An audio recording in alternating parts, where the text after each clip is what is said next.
ABC Listen. Podcasts, radio, news, music and more.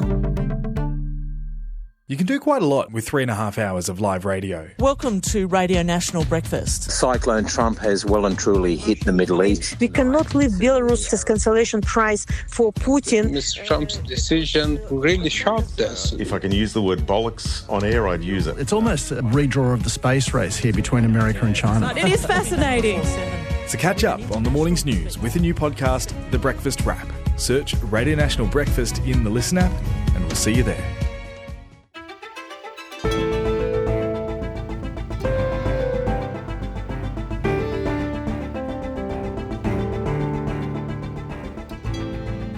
Donald Trump's showdown with the courts reached a new level this week when he appeared to defy a judge's order blocking the deportation of hundreds of Venezuelan migrants. So, is the president about to plunge America into a constitutional crisis? Today, Ilya Somin, a law professor at the George Mason University, on what that would look like and whether the courts can stop the president in his tracks. I'm Sam Hawley on Gadigal land in Sydney.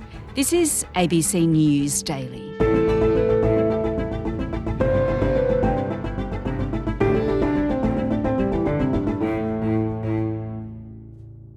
Ilya, we should first rewind to when Donald Trump issued this extraordinary order targeting Venezuelan migrants.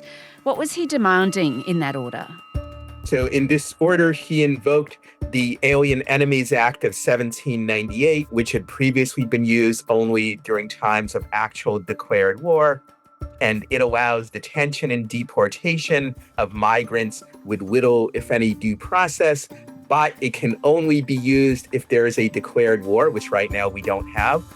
Sir, there's been some criticism that the Alien Enemies Act has only been invoked 3 other times. They were all during times of war.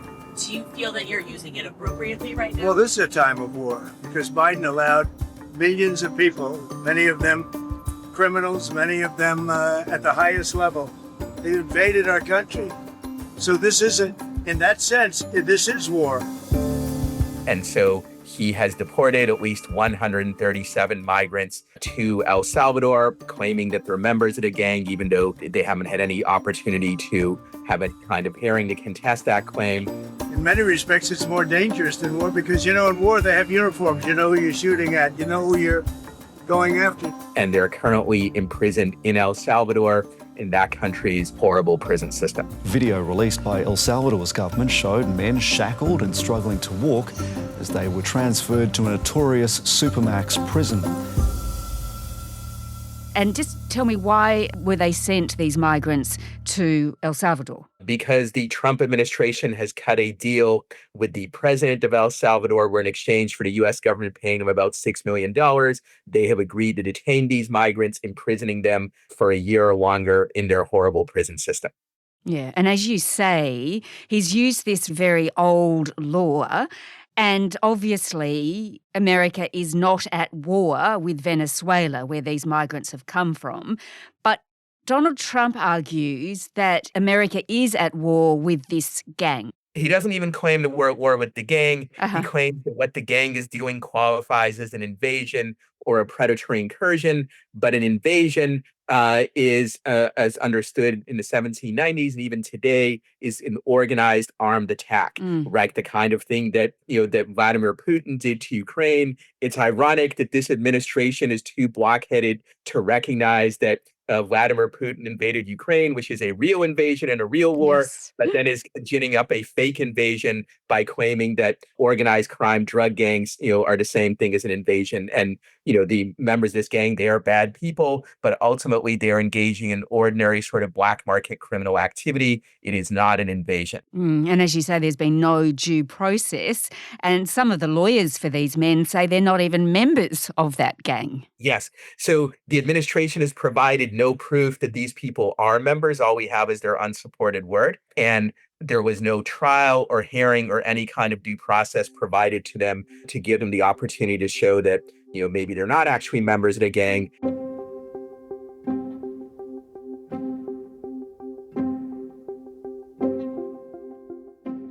All right, so Ilya, the president issues this order, but even before it's made public, there was a scramble, wasn't there, in the courts to actually stop these deportations. Tell me about that. Yes, so there was sort of weeks from the White House indicating that this order was coming. The American Civil Liberties Union, to their credit, found out about this, and they filed a court case initially on behalf of 5 Venezuelan men detained in the U.S., and the judge in the case issued a temporary restraining order.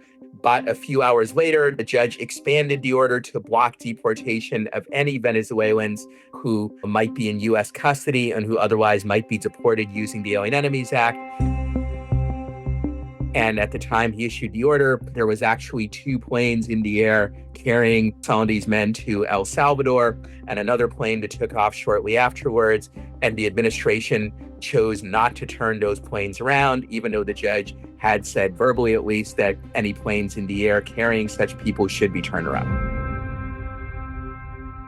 Yeah, so the judge had ruled the deportations couldn't take place, that the planes should come back to America, and at least some of them we know were already in the air. Yeah. The president of El Salvador then posts this tweet, right, sort of mocking the judge. Yes, he did. He said, too late. Obviously, while there are some technical legal issues here that we can discuss, it sure looks like with the connivance of El Salvador, the U.S. government disobeyed or at least circumvented this court order. Yeah, so he says, oopsie, too late in a tweet, which is extraordinary in itself.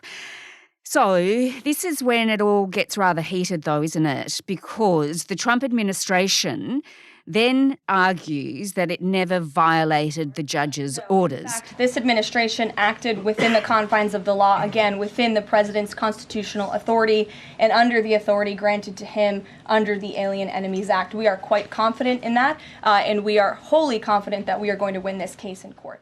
But others, of course, beg to differ. So litigation on this is ongoing, but as I understand it, the administration has made a couple of different arguments. One is they said that the part about turning planes around was not in the judge's written order. It was only in his oral verbal order.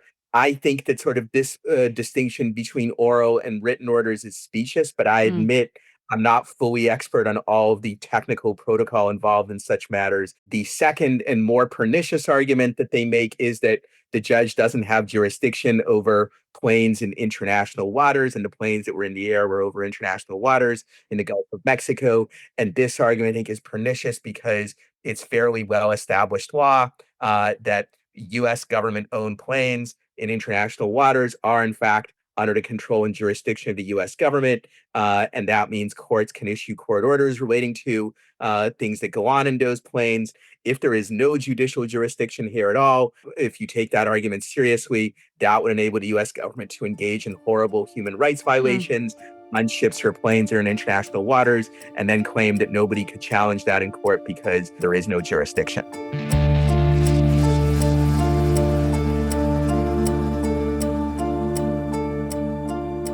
All right, well, Ilya, let's turn then to the Trump administration's treatment of the law and the judge. During a White House briefing, one of the president's press secretaries was saying that the federal courts can't stop Donald Trump.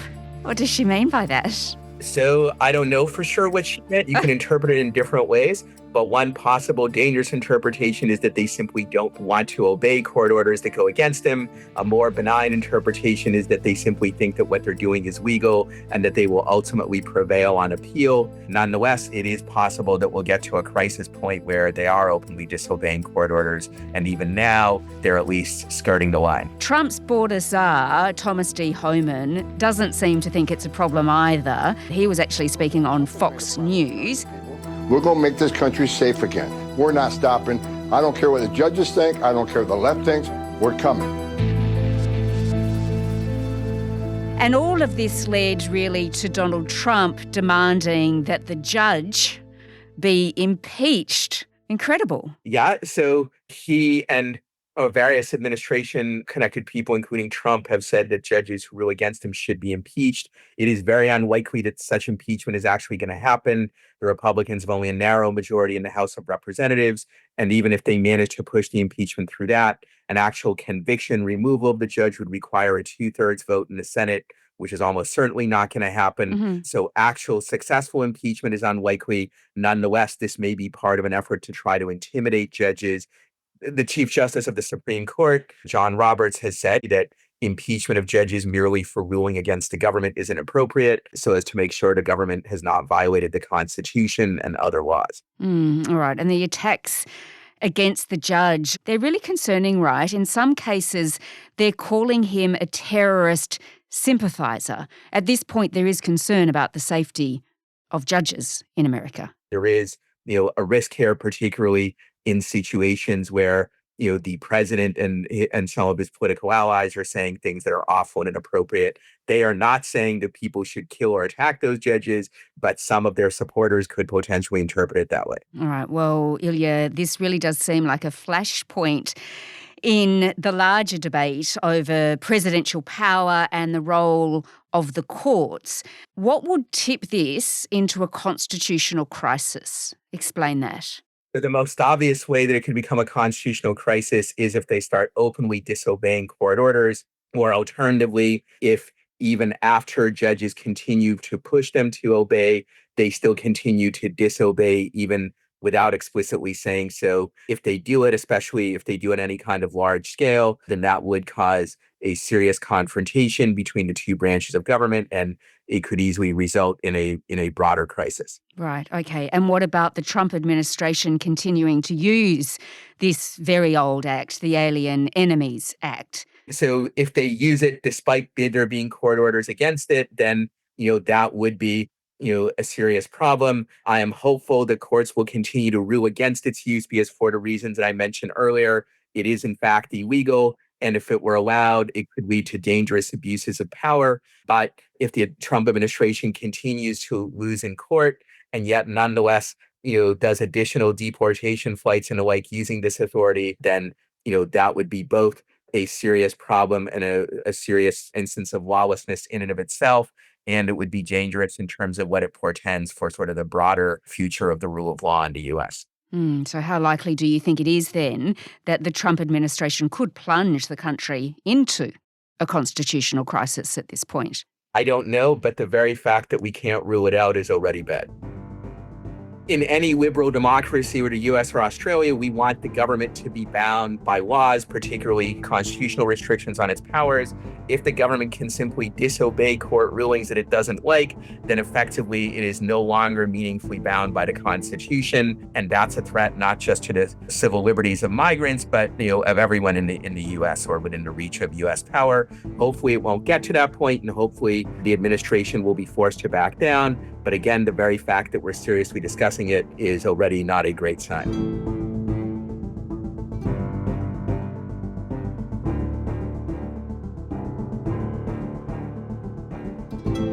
Ilya Somin is a professor of law at the George Mason University in Virginia and the B. Kenneth Simon Chair in Constitutional Studies at the Cato Institute, which is a libertarian think tank.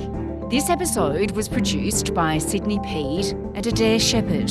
Audio production by Sam Dunn. Our supervising producer is David Cody. I'm Sam Hawley. ABC News Daily will be back again on Monday. Thanks for listening.